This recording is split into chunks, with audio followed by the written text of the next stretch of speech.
there any two seats together? Right here? Any more seats available? Just raise your hand if you've got an empty seat next to you. These lights are bright.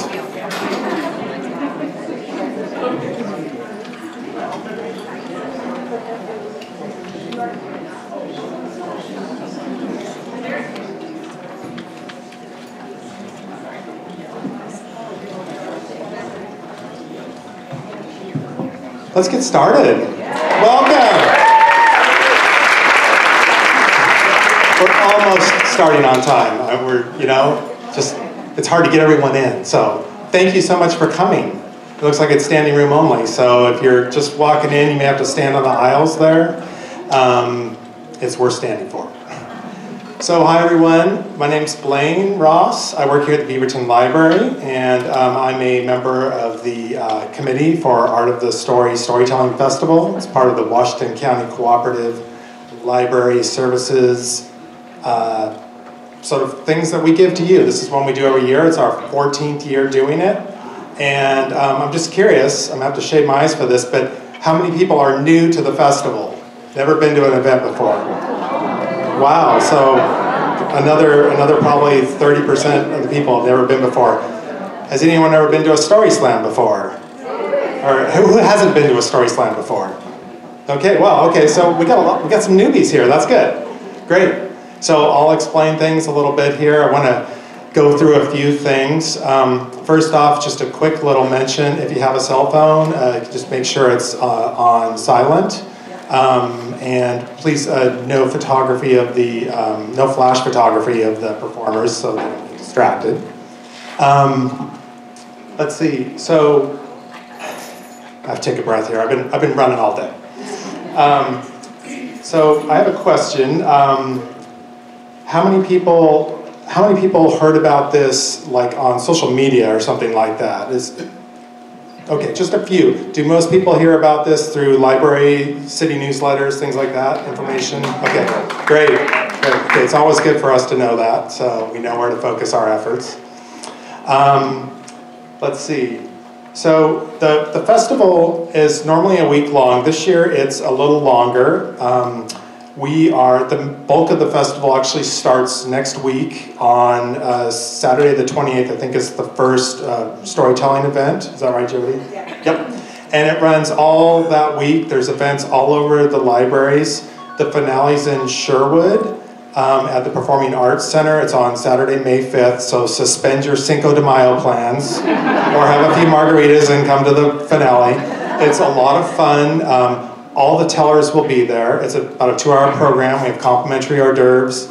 It's a great space. There'll be no host, beer and wine. So if you want to come get a drink, do that. And then there's events throughout the weeks at all the libraries. We have all the information out there. There's a newsletter, like a circular, a flyer. There's also a little rat card that lists all the events. There's a website. You can check that out. I wanted to make a brief mention about a local event near here. On Thursday, May 3rd, the national teller, Geraldine Buckley, will be telling down at the LC Store Center, which is just down the road from here, just a couple blocks on Hall. And she's from England. She's hilarious, and I know you'll love it. It's a matinee show. It's on Thursday. I believe it's at I want to say 1:30, but it's all in the programming information. So, also, no one paid anything for these tickets, right? Good. Did anyone charge you for a raffle ticket? Good. Okay, good job, volunteers. I knew I could trust you. So there's some people to thank for this, and one of the big sponsors is the Regional Arts and Cultural Council. They always come through with a big chunk of money for us. Also, the Friends of the Beaverton Library are an important sponsor for this event in particular. Pamplin Media Group does a lot of the publicity for us at a very reasonable rate. Recology gives a large amount of money. And then I also want to mention Portland Storytellers Guild. They're a big supporter of the festival, and we all really appreciate them. A lot of the local tellers come from the guild. Also, PDX Back Fence and Portland Story Theater helped me, and also Paul Arabino, he's a storyteller as well, have helped me find these tellers. And I want to thank all of them for helping me find this talent. And yes, let's give a round of applause. I'm talking fast because you don't want to see me, you want to see the tellers. And so, just to let you know, the raffle, how that's going to work is you've all got a ticket. After all the tellers have told and you come back from the voting and the break, we're going to give away a prize to a $15 gift certificate to the Book Corner, which goes a long way over there. And then we also have tickets to the Portland Story Theater, any show you want to go to with them, and 2 PDX Back Fence shows, Russian Roulette and their main stage show, which are really good. So hang around for those, hang on to your ticket. Okay, what else? Let me look. I think I've said it all. Survey. Oh yeah, survey. So my mother hen, Jody Nielsen's down here. Give her a big round of applause. She works Washington County. She really is the backbone of this festival, and I thank her so much for all she does and for coming to the events and reminding me of things like that. There's a survey out there. We would really love it if you fill it out. It's a fairly brief survey. You don't have to answer everything, and you can leave it here. There's some receptacles out there, or just give it to a volunteer, or Ann or myself. And that helps us determine what to do with the festival in the future. Also, so a quick word about how this is going to work, since so many of you are new. We've got four tellers down here, and they're going to come up and each tell a story. And then after they've all told their stories, you have a ballot. And on that ballot are their names. You don't need to do anything. You don't need to circle, mark, nothing. All you have to do is take that piece of paper and put it in the box with their picture on it. And that's to speed up the whole voting process. So it'd be great to put them all in and separate them, but we can't do that. So there's ballot boxes downstairs and there's ballot boxes upstairs. After they've all told, I know it's a pain, but upstairs are the cookies, coffee, decaf coffee, and tea. And there's just no way we can't serve, we're probably close to 200 people here, we can't do it down here. So we all have to schlep upstairs, get our snacks, and then, but the one thing you need to do before you go in there, or as rapidly as you can, is put your ballot in the box. Because as soon as we've got the ballots in the box, the volunteers can gather the votes, we can count them so we know who the winner is, because then you're going to all come back down here, and we're going to give away the raffle prizes, and then we're going to announce the winner. And the winner will be at the Sherwood finale in 2 weeks on May 5th. We're not in September yet, don't worry, we're just starting in spring. So May 5th, the winner will be there. They're all winners, but we have to choose somebody to come to the finale. Maybe there'll be a tie. We've never had that before.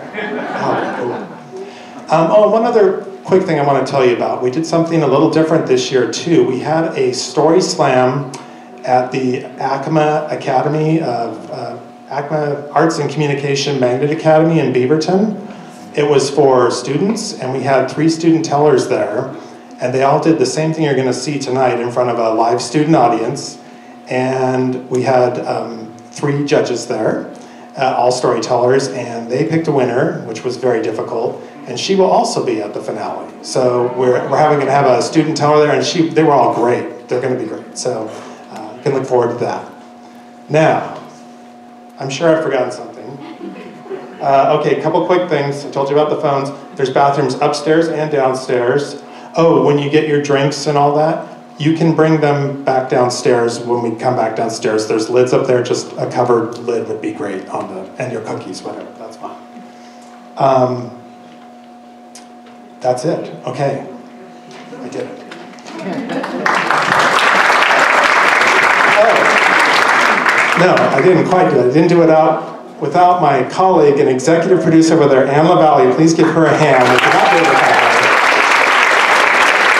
And also, we got 5 volunteers out there who stepped up at the last minute. I only had 1 2 days ago. Please give them a round of applause.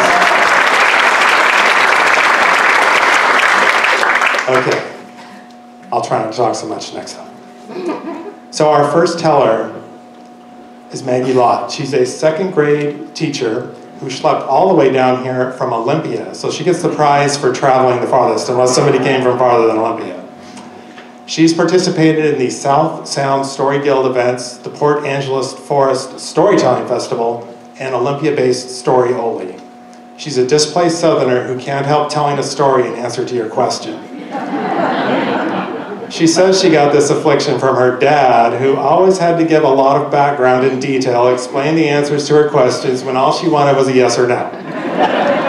Now she does the same thing to her husband and grown children whenever they'll sit down and listen. There is always the why to go with the yes or the no. She won the Story Oli Grand Slam in 2016. Here she is telling cravings, Maggie Lott.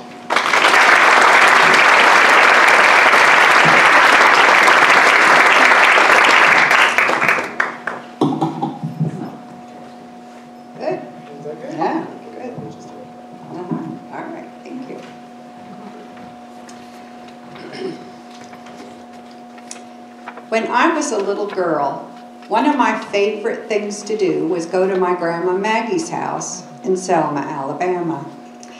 We kids, when we would go to Grandma Maggie's house, we just got to play and have adventures, and we got to do things at Grandma's house that we didn't get to do any other place. Now, wherever we lived, when I was growing up, we always moved around. But every summer, we would take the long drive back to Selma, Alabama, to my grandmother's house. It's where my dad grew up. And this old house that my grandmother lived in was this big old farmhouse. And we would go there every summer to get to play. Now, in the summertime in Alabama, it's really hot. And it's not just hot, but it's humid. The air would hang heavy.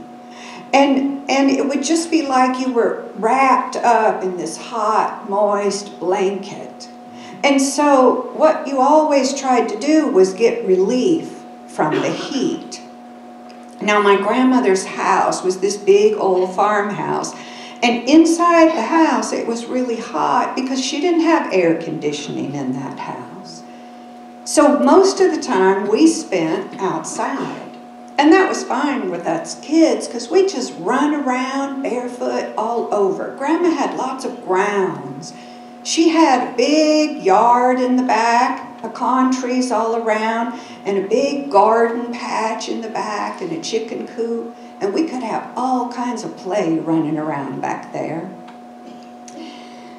But the thing that we liked was to get something at Grandma Maggie's house that we didn't get to get anyplace else. We got to go get a Coca-Cola all by ourselves. Now, that was really big for us little kids. I was the oldest. I had a sister and two little brothers. My daddy called us his little toe-headed young'uns, and what we wanted was to get a Coca-Cola because it was so hot. But when I was growing up, you just didn't get to have a Coca-Cola whenever you wanted one. Mama didn't go to the store and buy a case of Coke and have it there for you to drink. Having a Coca-Cola was a special occasion. We didn't get one just any time. And we had to go out for a Coca-Cola. We had to go get one at a drugstore or get a fountain drink. And so it wasn't something we got to do all the time. But at Grandma Maggie's house, we got to go get one by ourselves. Now here's how it worked. At my grandma's house, right next door to her house, there was a trailer court. And in front of the trailer court, there was a bait shop. And in front of the bait shop was a Coca-Cola machine. Now, it wasn't the upright, tall kind that's neon lit like today. This was an old chest Coca-Cola machine. You'd lift it up like a treasure chest. And inside, there were these long parallel tracks, metal tracks, and the tops of the bottle tops, the metal crimped-on lid of the Coca-Cola, that's what you'd see. And so you've got to pick out your Coke. That was always a hard choice. Should I get a Coca-Cola or a knee-high grape or a knee-high orange? But we'd put our dime in, and then we'd pull that Coca-Cola bottle across by the top, and then these little metal arms would open wide, and we could pull our Coke bottle out, and then the little metal arms would close back again. Not until you put another dime in could you get another Coca-Cola. And we'd take our bottle and then put it in that hole and push it down, and the little metal crimped-on lid would pop off. The whole ground in front of that Coca-Cola machine was just littered with Coca-Cola bottle tops. And we kids would be running around barefoot, and we'd just walk right on top of all of those lids. It didn't bother our feet. They were tough from running around. But now, when I was growing up, Grandma always kept a mason jar of water in her refrigerator.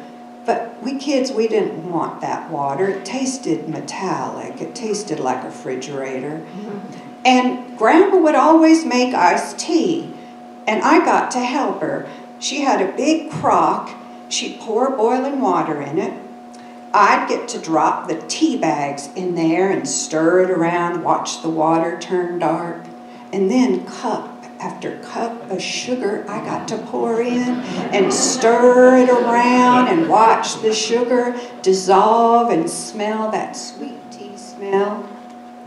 Now, my grandma and Aunt Mary and my mama, they liked to get a big tall glass, fill it up with ice cubes, pour the tea in, and the ice cubes would crackle and pop with that hot tea.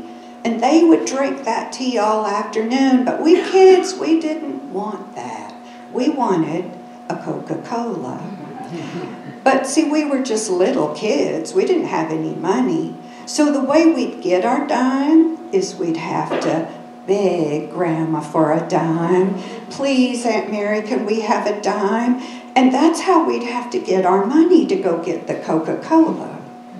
We'd beg and plead, and eventually somebody would give us a dime to go buy a Coke. And we'd run over there. We'd get our Coca-Cola, and then we'd kind of wander around back over to the yard. Well, now, looking back on it, I realized that my grandma and Aunt Mary and Mama were sitting in the lawn chairs out there underneath the shade trees. They could see us the whole time, but we thought it was a big adventure because we got to go by ourselves. Well, we'd drink our Coca-Cola, we'd walk up and down the rows of corn and tomatoes and okra. We'd go by the chicken coop and watch the chickens pecking. We'd run around to the front of the house where Grandma had a big porch, and we'd swing on the swings and talk and laugh and drink our ice-cold, bubbly, fizzy, sugar-sweet Coca-Cola. Now, I guess Grandma decided after a while that I was getting to be a big girl and I should probably work for my dime. And so Grandma had me help her with the laundry. I'd help her carry the basket of the wet clothes outside to the clothesline and hand her up the towels and my granddaddy's white boxer shorts, and she'd clip them up on the clothesline. And then when they dry, I'd help her take them back and put them in the basket and carry them back in. Then she'd give me the dime and I'd run and go get my Coke. But my youngest brother, James Lewis, he came up with a way to get his dime without having to work for it. I do not know how he figured this out. He couldn't have been more than 4 or 5 when he thought of this plan. But James Lewis went into the front bedroom. Now, the front bedroom is where we slept when we went to Grandma's house. It used to belong to Papa. Now, Papa was Grandma Maggie's father, but he had died before I was born, but that was still Papa's bedroom. And in that bedroom was a chiffero. A chifforobe was like a wardrobe. That old house didn't have any closets. People would hang their clothes up in the chifforobe.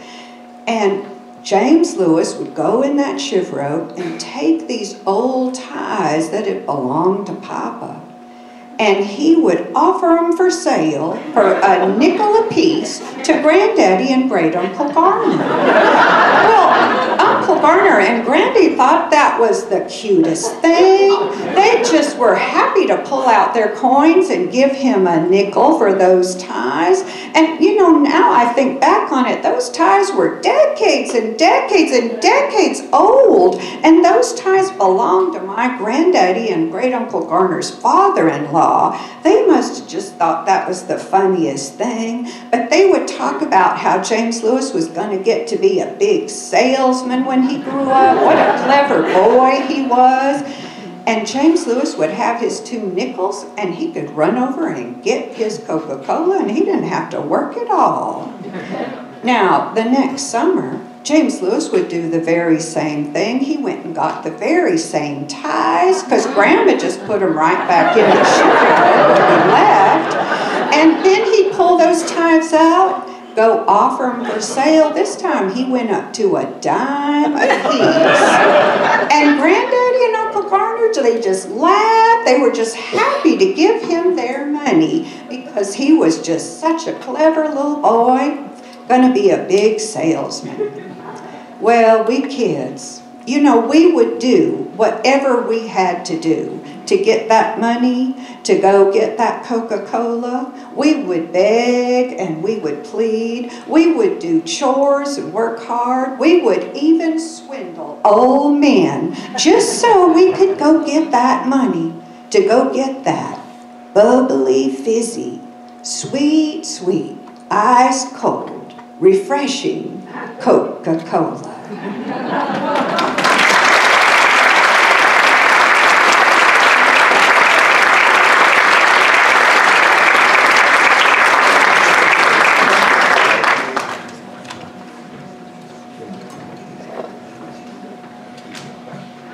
Thank you, Maggie.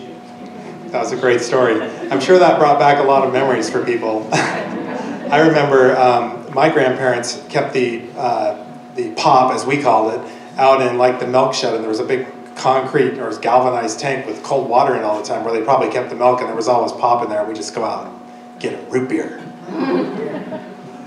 Great job. So just one other quick thing so you know. These are time stories. The tellers have up to a maximum of 12 minutes. And I don't think anyone's going to go over, but if they get dangerously close, they might hear a little something like this. Just a little gentle rattle. And they've all pretty much guaranteed that that's not going to happen. So, but just in case you hear that, that means that they've come close to the end of their time. So our next teller is John Wilder. He's a retired Renaissance man, having worked for the last 40 years as a banker, teacher, computer security professional. We need you now, John. Tour guide, author, and international sports judge. He's now telling and writing the stories he's gathered during his time in these roles. He first discovered storytelling listening to Gene Shepherd on the radio in the 1950s. He was the author of A Christmas Story, Gene Shepherd was. After he retired, he began writing his own stories down and took some classes through literary arts. One instructor asked people to tell their stories out loud and told Johnny had a talent. He's a 7-time Moth Story Slam winner. Yep, you're mad. When he's telling stories, you can be certain they're true if he raises his right hand. If he raises his left hand, you're on your own. John, you need to raise your right hand tonight. These are true stories, folks. Right hand. Okay, he's raising his right hand. Wait, how's your left hand? He lives in Lake Oswego, Oregon with the love of his life and his 2 cats. Here he is telling family mysteries. Please welcome John Wilder.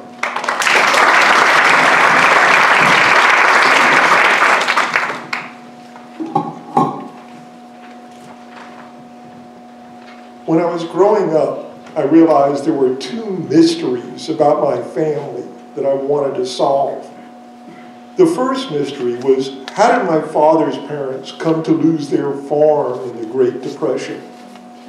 And the second mystery was, While I know what my name is, I don't know why my name is what it is.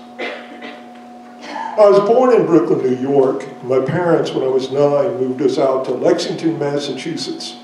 And when we got there, every summer, my father's parents would come for a visit. And oh my God, these were stressful visits. Everybody's on edge. It's just awful.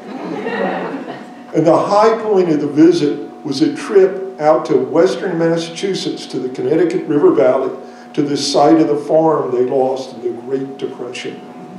These were like holy pilgrimages. I had to dress up and wear a tie, and nobody talked on the long trip out to the farm. And when we got to the farm, we would go from neighbor to neighbor. The people were still living there, and they would sit and talk about old times. And then the high point of the trip was a trek to the farm itself.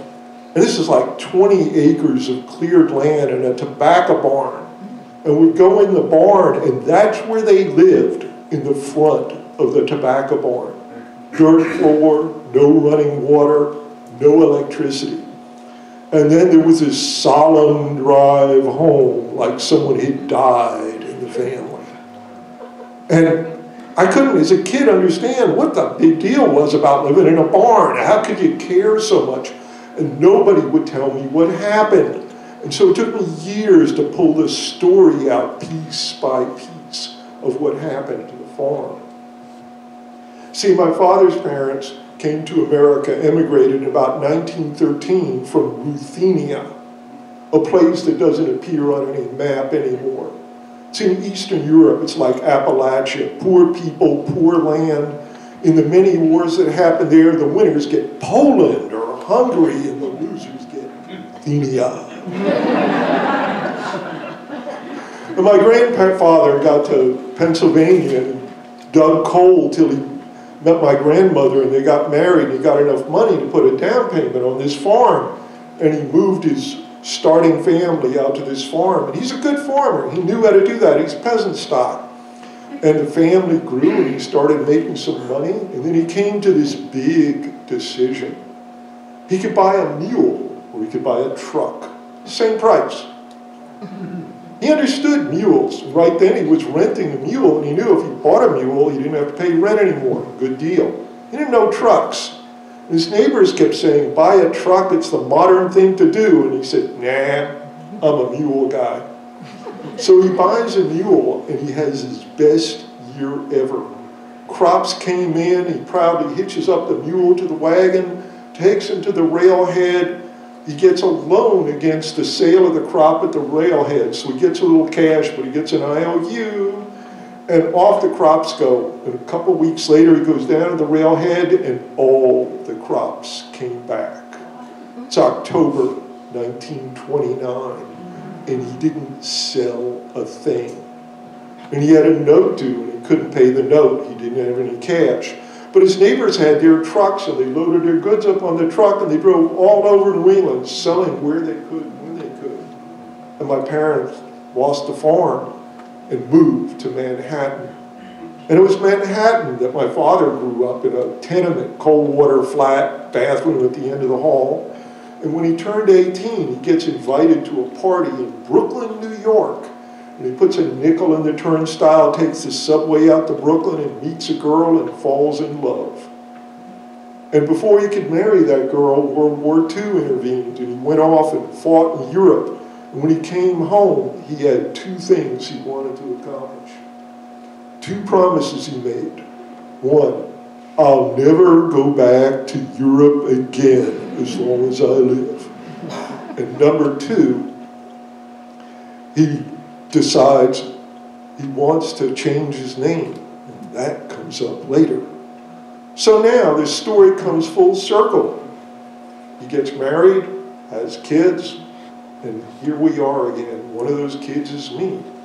And so what I learned out of researching this story is something kind of interesting.